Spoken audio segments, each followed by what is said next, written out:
Most people don't have a productivity problem. They have a thinking problem. They wake up already behind. They open their phones before their minds are awake.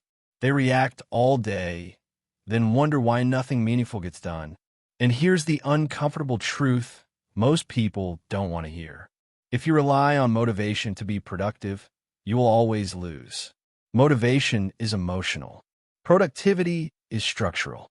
The highest performers you admire aren't grinding harder than you. They've simply built a mind that defaults to focus, clarity, and execution. And they didn't get there through massive life changes. They got there through tiny psychological shifts, repeated daily, engineered intentionally, and protected ruthlessly. This video is not about hacks. It's not about hustle. And it's definitely not about doing more. This is about building a super productive mindset, step by step. An internal system that quietly removes friction, eliminates mental chaos, and turns effort into output. We're going to break down how to prime your brain before the world starts pulling at your attention, how to structure your day so productivity feels automatic, not forced, how to eliminate decision fatigue before it drains your willpower, and how to close each day in a way that compounds clarity instead of stress. If you feel busy but ineffective, if your days blur together without real progress, if discipline feels heavy instead of natural, then this isn't a motivation problem. It's a system problem. And today, we build the system. Slow down. Pay attention, because what you're about to hear doesn't change how hard you work. It changes how your mind works for you instead of against you. Chapter 1. The Pre-Dawn Advantage. Most people don't lose their day at noon. They lose it in the first 30 minutes after waking up, before they've spoken a word, before they've made a conscious decision, before they realize the day has already started pulling them apart. The modern morning is reactive by default. A phone alarm jolts the nervous system. Notifications flood in before the brain is even fully online. And without realizing it, the mind enters defensive mode, responding, reacting, catching up.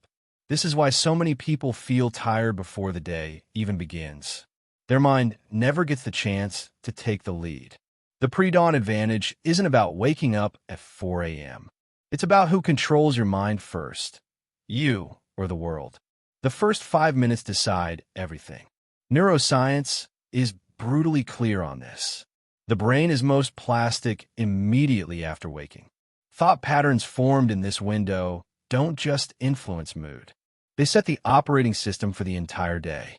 If the first stimulus is stress, urgency, or comparison, the brain assumes threat. Cortisol rises. Focus fractures. You spend the rest of the day firefighting instead of building. But when the first input is intentional, the brain shifts into command mode. This is why high performers protect the first 5 minutes of the day like a vault. Not with affirmations, not with hype, with clarity. Before checking a screen, you ask one question: what kind of mind do I need today? Not what you want to accomplish, but how you need to think. Calm, aggressive focus, patience, creative openness. This single question interrupts autopilot and forces agency. And agency is the foundation of productivity. Hydration, light, and neural ignition. Your brain wakes up dehydrated and disoriented. Blood flow is sluggish. Neurotransmitters are uneven. Productivity at this stage isn't psychological. It's biological. Water is not a health habit. It's a cognitive switch. Hydration improves reaction time, memory recall, and attention span within minutes. Not hours, minutes. Light exposure, especially natural light, tells your brain it's time to perform. It suppresses melatonin and activates dopamine pathways associated with motivation and alertness. This is why scrolling in bed is so destructive. You're feeding your brain stimulation without orientation. Instead, you want signal before stimulation. Water, light, stillness. 3 inputs that tell your nervous system we're in control. The first win principle. Productivity compounds from momentum, not ambition. And momentum requires early evidence of competence. This is where most people sabotage themselves. They start the day with massive goals, vague intentions, overloaded to-do lists, and the brain responds with resistance. A productive mindset starts with a win so small it's impossible to fail. Make your bed. Write one sentence. Review one priority. This isn't about discipline. It's about identity reinforcement. Each small win sends a neurological message. I am someone who follows through. Once that identity is activated, larger actions face less resistance. You're not forcing productivity. You're allowing it. Silence before stimulation. Silence is uncomfortable because it removes distraction. But silence is where clarity forms. The most productive minds don't fill the morning with noise. They create a buffer, a mental airlock between sleep and obligation. 5 minutes of silence. No input, no content, no consumption, just awareness. This allows the brain to transition from default mode to executive mode. In simple terms, you move from thinking randomly to thinking deliberately. And that shift is everything. Why this habit changes everything. The pre-dawn advantage doesn't give you more time. It gives you ownership of your attention. When you start the day from intention instead of reaction, focus lasts longer. Distractions feel weaker. Decisions feel lighter. Output feels cleaner. This is how a super productive mindset begins. Not with hustle, not with pressure, but with control. And once you control the opening moments of your day, the rest of the system becomes much easier to build. Because productivity is not something you chase. It's something you set in motion. Chapter 2. Morning Momentum Multipliers. Momentum is not motivation. It's physics. Once the mind is in motion, it resists stopping. Once it's scattered, it resists focus. Most people think productivity fails because they lack discipline. The truth is simpler. They break momentum too early, then spend the rest of the day trying to restart it. This chapter is about learning how to multiply momentum instead of leaking it. The hidden cost of task switching. Your brain is not designed to jump. Every time you switch tasks, a residue remains. Unfinished thoughts, unresolved context, lingering intention. This is called attention residue, and it's deadly to productivity. You don't feel it immediately. You feel it as mental fatigue, slower thinking, the urge to check something else. Most mornings fail not because of laziness, but because people open too many mental tabs before noon. The solution isn't doing fewer things overall. It's doing fewer types of things at the same time. Strategic task batching. Batching is not efficiency, it's cognitive protection. When similar tasks are grouped together, the brain stays in one mode. Communication mode, creative mode, analytical mode. Switching modes is expensive. Staying in one is powerful. This is why high-output people don't just check email real quick. They decide when the brain will enter reactive mode and when it will remain constructive. In the morning, the brain is sharpest. This is not the time for inboxes or notifications. This is the time for thinking, creating, solving. Momentum is fragile early. Protect it. The Pomodoro Plus. Why old rules fail now.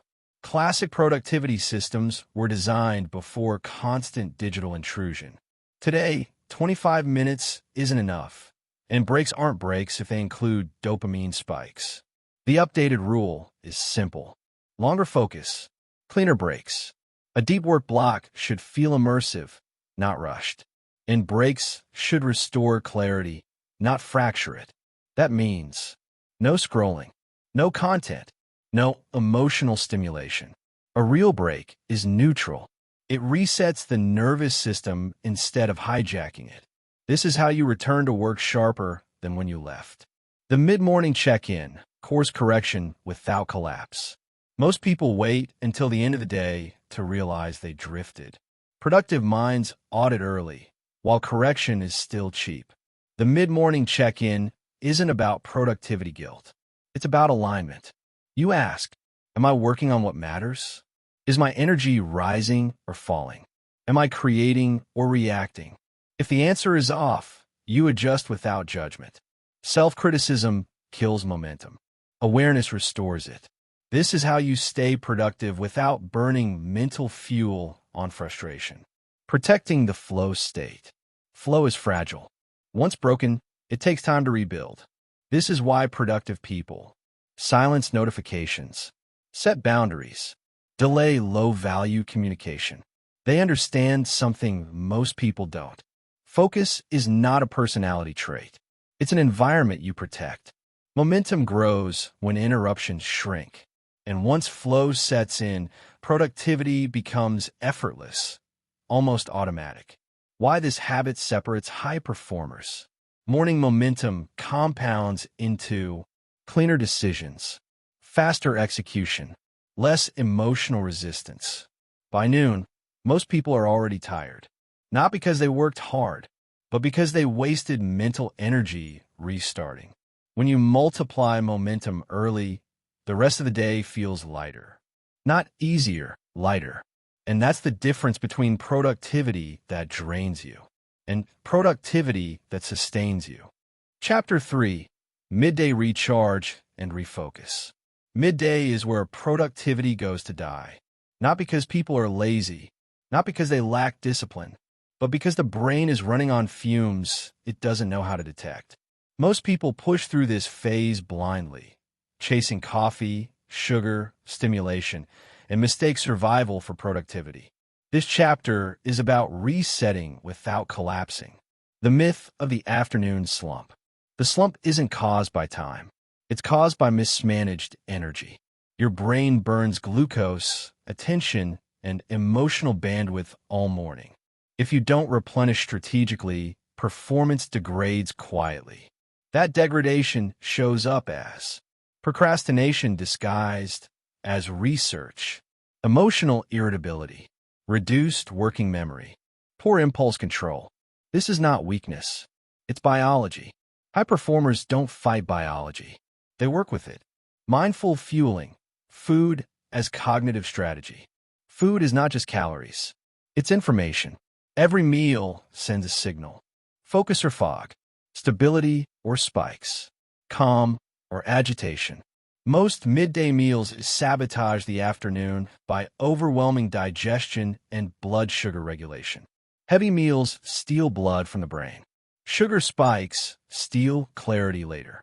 The goal isn't restriction. It's precision. A productive mind eats to sustain cognition, not to sedate it. Eating slowly, intentionally, without screens. This alone restores more focus than another cup of coffee ever will. The power reset technique. Rest doesn't mean distraction. Distraction drains. A real reset is quiet, boring, non-stimulating. This feels uncomfortable to people addicted to dopamine, which is exactly why it works. A short pause without input allows neural recovery, emotional stabilization, perspective recalibration. You don't need motivation after this. You return with clarity. This is the difference between rest that refreshes and rest that numbs. Decision fatigue, the silent productivity killer. Every choice costs energy. What to eat, what to answer, what to work on next. By midday, decision fatigue sets in, and the brain begins defaulting to easy over important.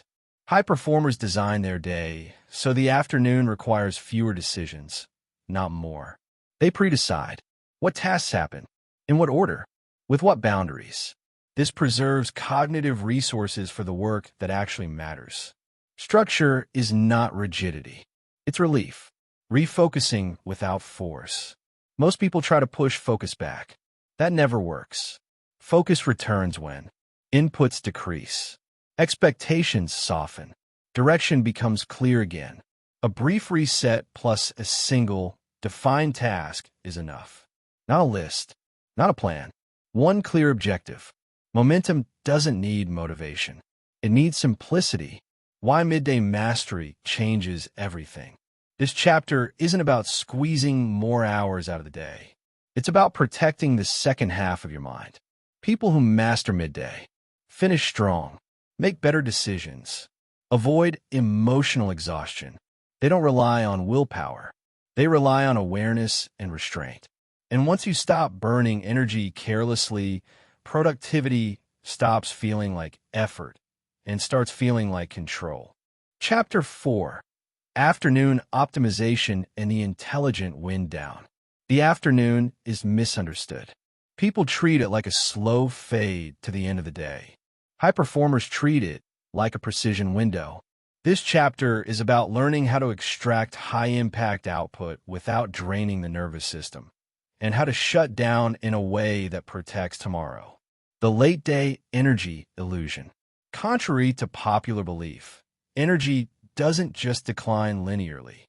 For many people, there's a secondary rise in mental clarity late afternoon, quieter, less emotional, more deliberate. But this energy is different.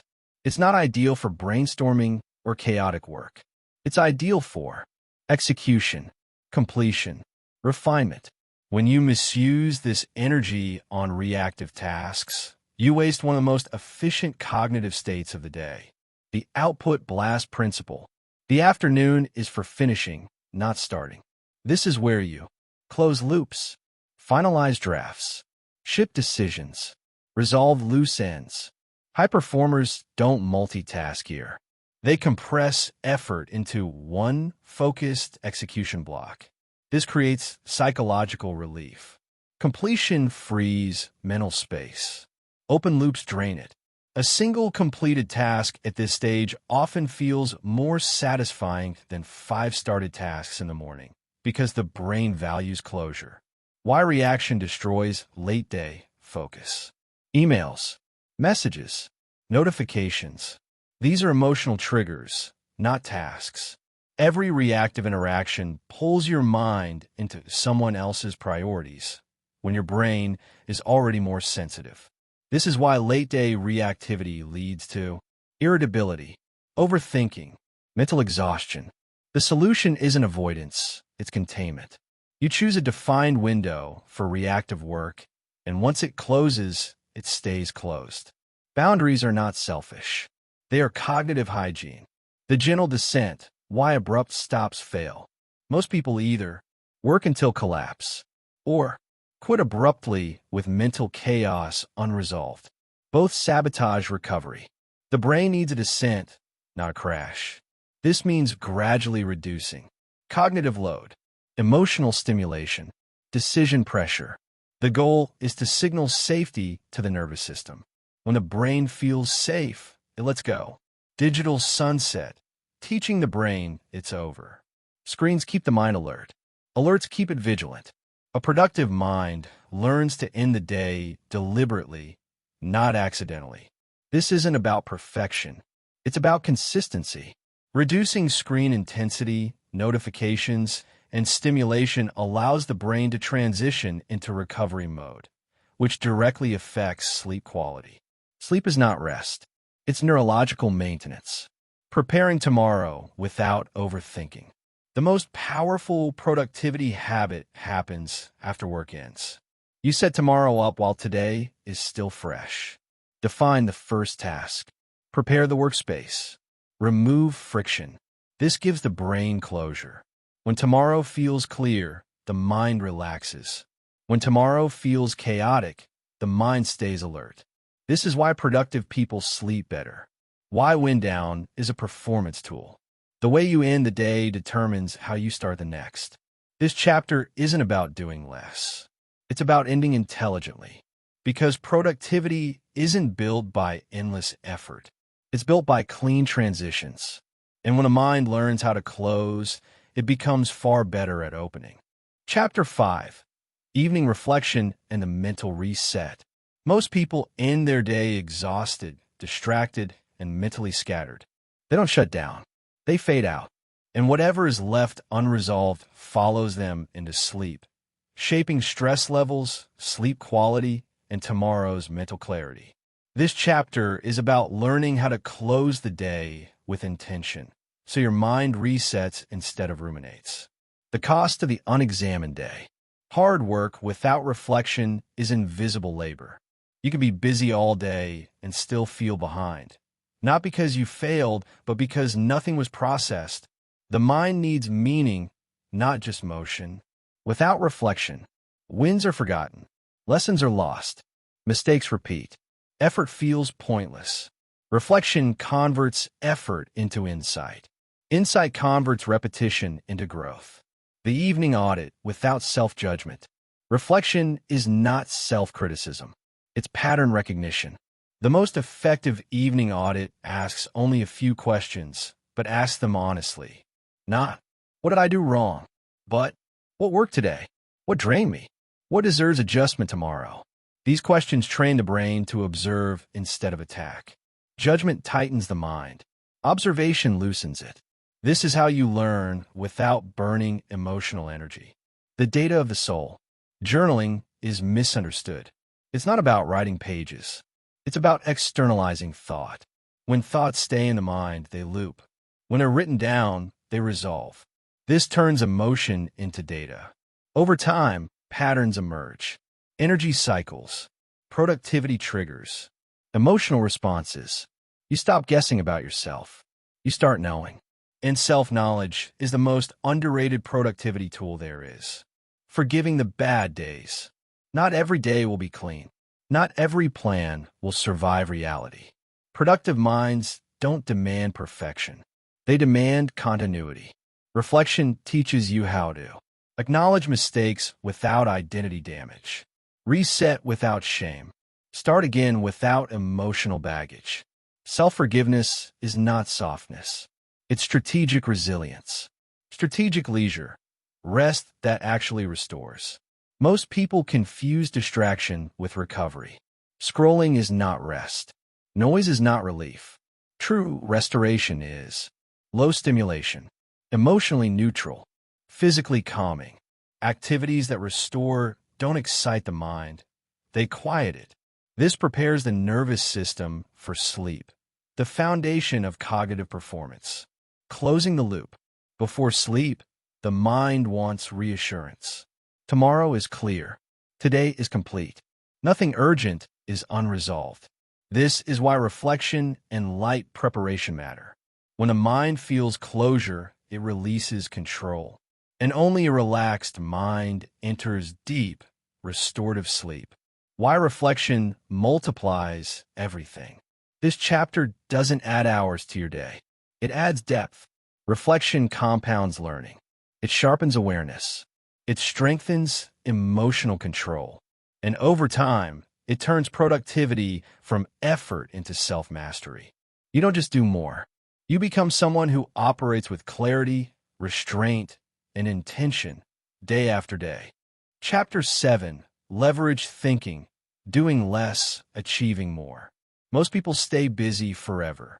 Not because they want to, but because they never shift from effort-based productivity to leverage-based productivity. This chapter is about learning how to make your work multiply instead of repeating yourself endlessly. The trap of linear effort. Linear effort means work once, benefit once. Solve the same problems repeatedly. Trade time directly for results. This is exhausting and fragile. If you stop working, everything stops. High performers eventually ask a different question. How can this work for me again tomorrow? That question changes everything. Understanding leverage. Leverage is any action that continues producing results after the effort ends. Examples: systems, processes, documentation, automation, skill mastery, decision frameworks. Leverage is quiet. It doesn't feel dramatic, but over time, it dominates outcomes.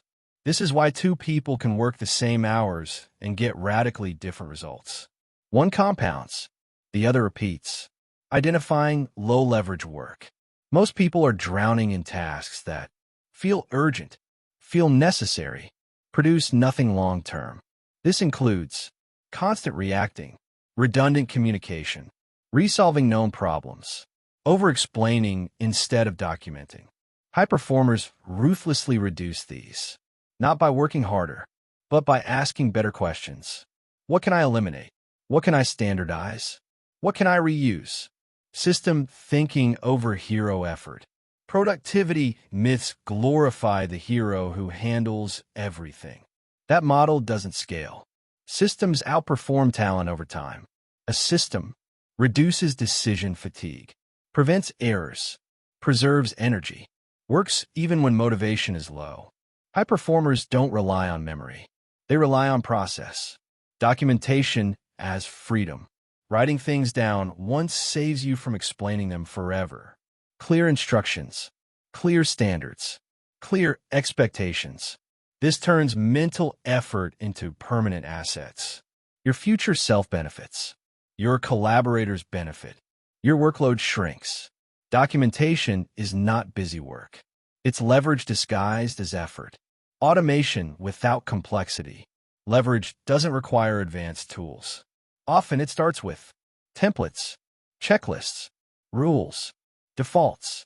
These remove micro-decisions, which silently drain energy. Automation is not about technology first. It's about predictability, the psychological shift to leverage. This chapter requires patience. Leverage feels slower up front, but it accelerates everything later. Most people quit too early because they don't feel immediate payoff. High performers think in time horizons. They invest effort now, so future work becomes lighter. Why leverage creates freedom? When leverage compounds, you regain time, you regain energy, you regain choice. Productivity stops controlling your life. You control it. This is how effort turns into autonomy. And autonomy is the real reward of productivity. Chapter 8. Resilience under pressure. Staying productive when life pushes back. Anyone can be productive when life is calm. The real test is chaos. Unexpected problems. Emotional stress. Mental fatigue. External pressure. This chapter is about building a productivity system that doesn't collapse when conditions are imperfect, because conditions are almost never perfect. Why most systems break under stress. Most productivity advice is built for ideal days. Plenty of sleep, clear schedule, high motivation. But real life doesn't respect plans. Stress narrows attention. Emotion hijacks logic. Fatigue distorts priorities.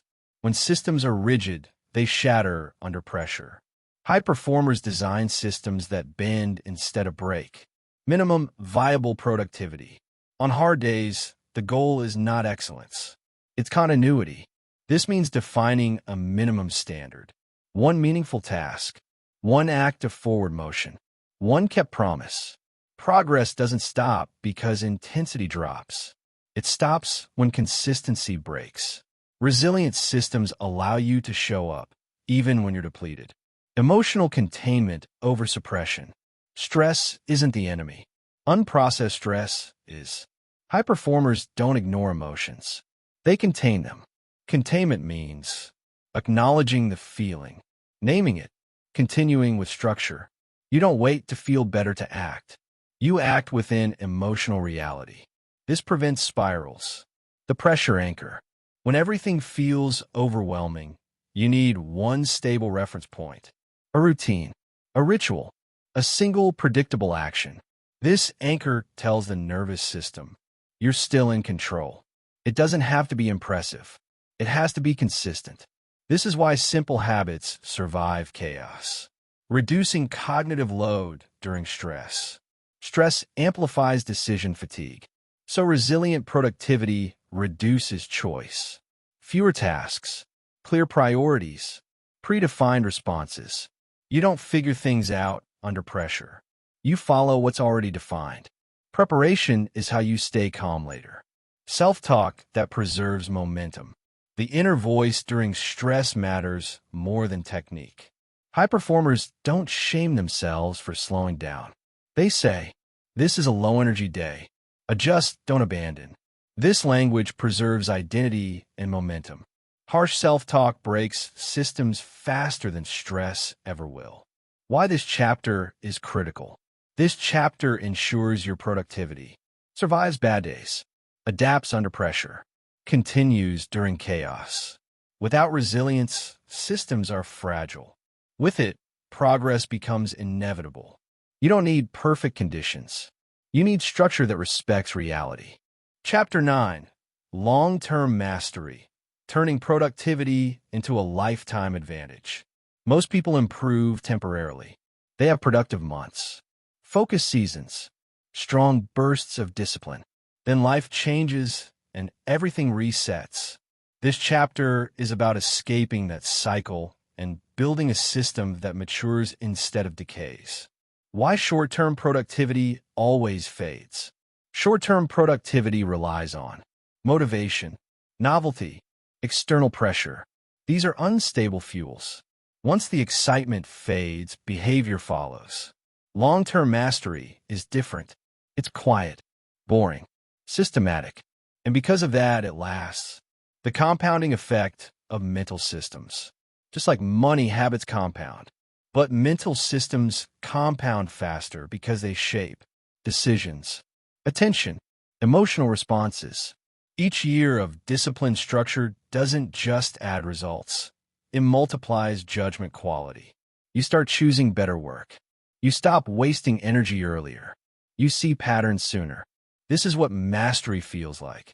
Scheduled evolution, not reinvention. High performers don't constantly reinvent themselves. They review and refine. Once per season, they ask, what still works? What creates friction? What can be simplified? This keeps systems relevant without destabilizing them. Reinvention is dramatic. Refinement is effective. Protecting the core while upgrading the edges. Your core routines should remain stable. Wake rituals, work blocks, reflection. These create psychological safety. What changes are the edges? Tools, tactics, schedules. This balance allows growth without chaos. Avoiding the burnout trap. Burnout doesn't come from effort alone. It comes from lack of meaning, lack of boundaries, lack of recovery. Long-term mastery requires intentional limits. You stop glorifying exhaustion. You respect recovery as performance maintenance. Identity revisited. At this stage, productivity isn't something you practice. It's something others notice. You become known as reliable, calm under pressure, consistently effective. This reputation compounds opportunities. People trust you with responsibility, not because you work more, but because you execute predictably. Why mastery feels quiet. Mastery doesn't feel intense. It feels grounded, controlled, sustainable. There's less anxiety, less urgency, less noise, and more impact. That's how you know it's real. Chapter 10. The Personal Operating System. Living from clarity, not chaos. At some point, productivity stops being about techniques. It becomes about how you live. This chapter is about integrating everything you've learned into a single internal operating system, one that governs decisions, energy, focus, and direction without constant effort. Why most people drift. Drift happens when decisions are reactive, energy is unmanaged, priorities are unclear. People don't fail because they lack effort. They fail because they lack a governing framework. A personal operating system removes guesswork. Principles over rules. Rules break under pressure. Principles adapt. Instead of rigid schedules, you operate from guiding truths. Protect focus before protecting speed. Energy precedes effort. Finish more than you start. Systems beat motivation. These principles quietly steer behavior, even when plans change. Living from intentional defaults. Most people live from accidental defaults. Checking phones reflexively. Saying yes automatically. Reacting emotionally. High performers design intentional defaults. Focus first. Pause before responding. Reflect before adjusting. When defaults are intentional, discipline becomes unnecessary. The calm advantage. The ultimate sign of mastery is calm. Not because nothing is happening, but because you know how to respond. Calm is a productivity multiplier. It improves judgment. It preserves energy. It attracts trust. People with calm systems outperform chaotic grinders every time. Simplicity as a power move. As mastery increases, complexity decreases. You do fewer things better.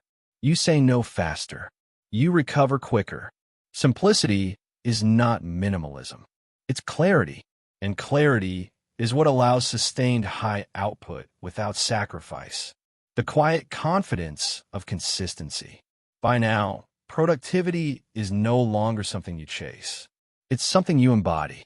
You don't rely on motivation. You don't fear bad days. You don't collapse under pressure. You adjust. You continue. You finish. Carrying this forward. This system will evolve. Your life will change. But the foundation remains. Awareness, structure, identity, resilience. These don't expire. They compound. And if you protect them, they will quietly support everything you build, without drama, without burnout, without chaos. This is what a super productive mindset really is. Not intensity, not hustle, but clarity applied daily.